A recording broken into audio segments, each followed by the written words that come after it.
اللہ کے حبیب صلی اللہ علیہ وسلم کی خدمت میں ایک شخص حاضر ہوا اور اس نے اذن جہاد طلب کیا. حضور میں جہاد پہ جانا چاہتا ہوں, مجھے اجازت مرحمت فرمائے. حضور نے فرمایا احیٌ والدا کا, کیا تیرے والدین زندہ ہیں؟ قالا نعم, عرض کی ہاں حضور میرے والدین زندہ ہیں. قالا ففیہما فجاہد, کہا جا ان کی خدمت کر, یہی تیرا جہاد ہے. ماں باپ کو بلکتا ہوا چھوڑ جائے اور آپ جہاد پہ چلا جائے, ماں فالج میں گری ہوئی ہے اور بیٹا تبلیغی گشت پہ چلا جائے, باپ تڑپ رہا ہے اور بیٹا پیر کی چوکھٹ پہ جھاڑو دیتا پھرے, اللہ راضی نہیں ہوگا. میں سچ کہتا ہوں, اپنے بھی خفا مجھ سے ہیں, بیگانے بھی ناخوش, کہ میں زہر حلاحل کو کبھی کہہ نہ سکا کند. بات وہی کہتا ہوں, سمجھتا ہوں جسے حق, نئے ابلائی مسجد ہوں, نئے تہذیب کا فرزند. محمد عربی صلی اللہ علیہ وسلم سے بڑا پیر کون ہو سکتا ہے؟ لیکن حضرت وہ ویسے کرنی نہیں آ رہے. آقا کریم اپنے بٹن کھولتے ہیں اور کرن کی طرف, یمن کی طرف رخ کر کے لمبی سانسیں لیتے ہیں اور کہا میں رحمان کی خوشبو پا رہا ہوں. ایک دن صحابہ نے پوچھا, بندہ نواز جس کے لیے تڑپتے ہو, جس کی ٹھنڈی ہوائیں آپ کو آ رہی ہیں, وہ آپ کا بڑا پیار کرنے والا ہے؟ کہا ہاں میرے سے بڑی محبت کرتا ہے. تو کہا پھر اتنی محبت کرتا ہے تو یمن تو دور نہیں ہے, بلال حبش سے آ گیا, سلمان فارس سے آ گیا, سہیب روم سے آ گیا, اور وہ یہاں یمن سے نہیں آ سکا. فرمایا اس کی بوڑھی اور نابینا ماں ہے جس کی خدمت اس کو نہیں آنے دیتی. اللہ اکبر.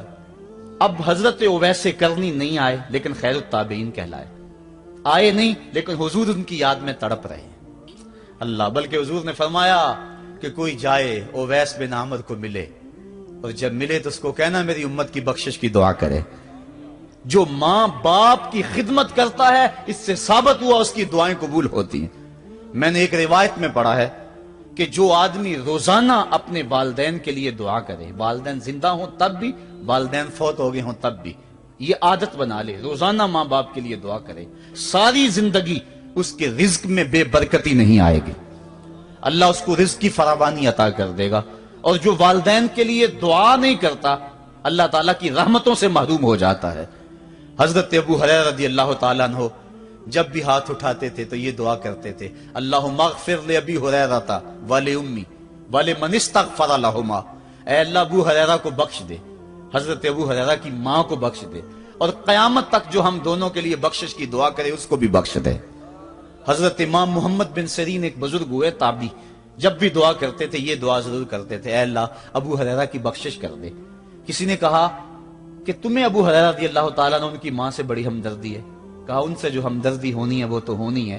انہوں نے کہا ہوا ہے اللہ ابو ہریرہ اور ان کی ماں کو بخش دے, جو ان کے لیے دعا کرے اس کو بھی بخش دے. تو میں دعا کر کے اپنی بخشش پکی کر رہا ہوں. تو والدین کے لیے دعا کرنا اللہ کی رحمت کو دعوت دینا ہے. تو فرمایا کہ جاؤ اویس بن عامر کو جانا اور جا کے اس کو میری امت کے لیے دعا کا کہنا.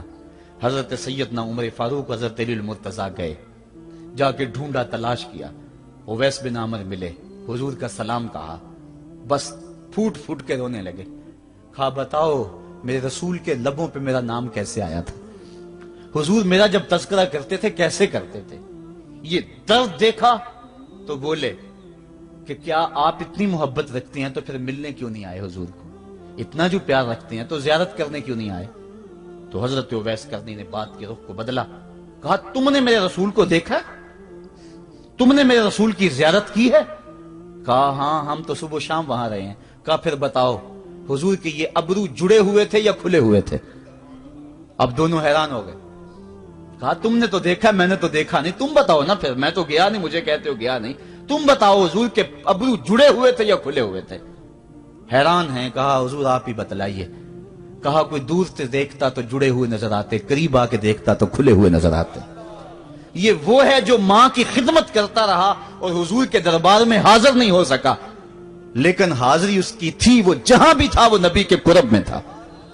تو اس لیے ماں باپ کی خدمت اتنا بڑا وظیفہ ہے. حضرت بایزید بستامی کہتے ہیں میں نے حق معاف کروا لی اپنی ماں سے, کہ ماں تیرے حق ادا کروں یا اللہ کے حق ادا کروں, تو مجھے اپنے حق معاف کر دے, میں اللہ سے اپنے حق معاف کروا لیتا ہوں, اپنی اللہ کو راضی کر لیتا ہوں. جنگلوں میں گھومتے رہے, 12 سال بیت گئے. ایک دن دوبارہ آئے, بستام کی سمت سے گزرے, خیال آیا چلو ماں کو سلام کر جاؤں.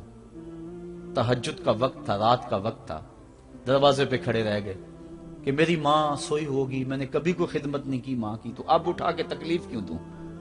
सारी रात खड़े रहे। जब तहज्जुद का वक्त गुजरा तो नाली से पानी आया, समझ गए कि मेरी माँ तहज्जुद के लिए उठी है। दरवाजे के करीब हो गए तो माँ ने हाथ उठा लिए, कहा अल्लाह, मेरा बेटा बा यजीद तेरी तलब में निकला हुआ है, मैंने उसे अपने हक माफ कर दिए, तू उसको अपना विसाल अता कर दे। हजरत बा यजीद दरवाजा खटखटाने लगे और मां के कदमों में लिपट गए और रो के कहने लगे, जिस रब को मैं जंगलों में तलाश करता हूं वो तो रब मेरी मां के पास है। तो मां की दुआओं में अल्लाह की रिजा है। मां राजी हो जाए तो समझ लो खुदा राजी है। अल्लाह ताला जल्ला शानहू ने इरशाद फरमाया, वक़दा रब्बुका अल्ला ताबुदू इल्ला इय्याहु, तेरे रब ने यह तय कर दिया है कि उसके अलावा किसी की पूजा नहीं करोगे। व बिल वालिदैन इहसाना, और वालिदैन के साथ उसने सलूक से पेश आओगे। इम्मा यबलुगन्ना इंदकल किबरा अहदुहुमा औ किलाहुमा फला तकुल लहुमा उफ़्फ़िन वला तनहरहुमा, अगर तेरे पास दो या दोनों में से एक बढ़ापे को पहुंच जाएं तो फिर उनके सामने तूने उफ भी नहीं कहनी और ना उनको झिड़कना है और उनसे नरम लहजे में बात करनी है। जब माँ बाप जवान हो, बच्चों की जरूरियात पूरी कर रहे हैं, उनके तालीमी अखराजात और उनके मुआशी सारे मामलात दुरुस्त कर रहे हो, तो उस वक्त तो वालिदैन की बच्चे ताजीम करते ही हैं। इम्तिहान उस वक्त शुरू होता है जब माँ बाप बूढ़े हो जाते हैं और चलने फिरने की सख्त भी नहीं रहती, सिर्फ सांस की एक डोरी लटकी रहती है। और जिस तरह बच्चा अपने बदन से मक्खी भी नहीं उड़ा सकता था, अब ये हालत माँ बाप पर आ गई और बच्चे की तरह मिजाज चिड़चिड़ा हो गया।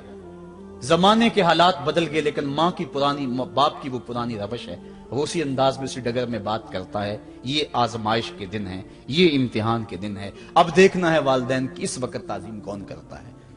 फरमाया, इम्मा यबलुगन्ना इंदकल किबरा, अगर तेरे पास वो बढ़ापे को पहुंच जाएं, दोनों पहुंच जाएं, या तेरी खुशकिस्मती कि दोनों में से एक पहुंच जाएं या दोनों पहुंच जाएं, तो फिर उनकी तूने ताजीम करनी है। क्या, कैसे ताजीम करनी है? फला तकुल लहुमा उफ़्फ़िन, तूने उनको उफ भी नहीं कहना।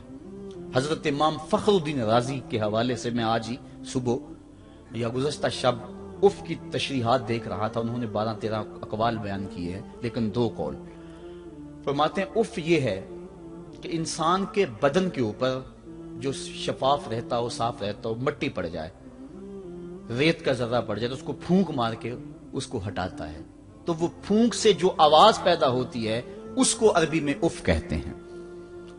तो फिर उफ हर उस चीज के लिए मनकूल हो गया जो नापसंदीदा है। एक तो कौल ये है कि वालिदैन के सामने इस एहतियात से रहो। दूसरी बात, आप फरमाते हैं उफ का मफहूम यह है कि जब माँ बाप बूढ़े हो जाएं तो बोलो बरास चारपाई पे निकल जाता है और इंसान उनको उठा के उनकी खिदमत करता है, सफाई करता है, कपड़े बदलता है। इंसान की तबीयत में जो फितरी नफासत है उसके तहत उसको माँ बाप से जो मकरूह और नापसंदीदा बू आती है उससे वो बचना चाहता है। वो नफरत माँ बाप से नहीं होती, वो नफरत उस बदबू से होती है जो माँ बाप के बदन से या चारपाई से या कपड़ों से उठ रही है। तो बंदा अपने जो है वो नाक पे कपड़ा रख लेता है उस बदबू से बचने के लिए। तो उफ के मफहूम को बयान करते हुए हजरत इमाम राजी कहते हैं कि इंसान को इस बात से भी रोका गया है कि तू अपने नाक पे कपड़ा रख के अगर उनको सफाई कर रहा होगा तो माँ बाप के नाजुक दिल पे कहीं ये बोझ ना आ जाए कि मेरा बेटा मुझसे नफरत कर रहा है। इसलिए वालिदैन की ताजीम का आलम यह है कि तू खुले नाक से उनकी खिदमत करे और वो बदबू सहता रहे और अपने नाक के ऊपर कपड़ा भी न रखे कि तेरे माँ और तेरे बाप के दिल के अंदर इतना खलाल और मलाल भी पैदा ना हो। यह है उफ का जुमरा। हजरत इमाम हसन रदी अल्लाह तआला अन्हु ने सारी जिंदगी अपनी वालिदा हजरत फातिमा तो ज़हरा के साथ बैठ के खाना नहीं खाया था। एक दिन हजरत सैयदा फातिमा ने फरमाया कि बेटा मेरा जी चाहता है कि मेरे साथ तुम बैठ के खाना खाओ, लेकिन तुमने कभी भी मेरे साथ बैठ के खाना नहीं खाया, क्या वजह है इसकी? तो हजरत इमाम हसन फरमाने लगे, अर्ज करने लगे, अम्मी मैं इस डर से आपके पास बैठ के खाना नहीं खाता कि कहीं किसी लुकमे की तरफ आपकी नजर बढ़ जाए और मैं अदमे आगही की वजह से अपने हाथ को उस लुकमे के पे डाल लूं और ना जान सकूं कि इस लुकमे को उठाने का इरादा मेरी मां के दिल में पैदा हो चुका है और मैं अल्लाह की रहमतों से महरूम हो जाऊं, इस डर से मैं आपके साथ बैठ के खाना नहीं खाया करता। यानी मां बाप की ताजीम का आलम यह है, उफ तक ना कहो।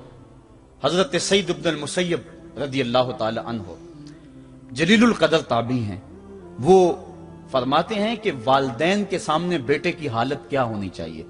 वो फरमाते हैं जिस तरह भागा हुआ गुलाम पकड़ा जाए और उसको पकड़ के जो है वो आका के सामने पेश कर दिया जाए, तो उस भागे हुए गुलाम को पकड़ के जब आका के सामने पेश कर दिया जाए तो जो हालत उस गुलाम की होती है, बेटे की हालत ये मां बाप के सामने होनी चाहिए।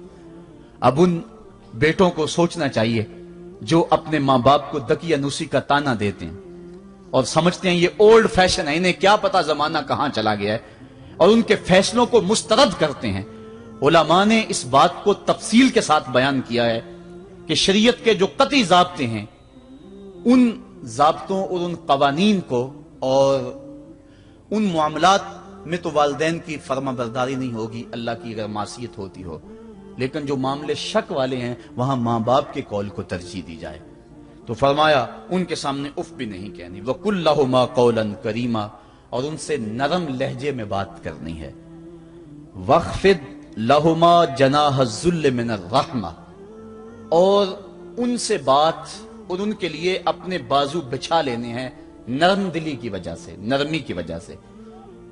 जब जानवर जमीन की तरफ रुख करता है, ऊपर से नीचे की तरफ आता है तो अपने परों को सकेड़ लेता है, तो उसके लिए ये लफ्ज बोले जाते हैं वख्फिज लहुमा जनाह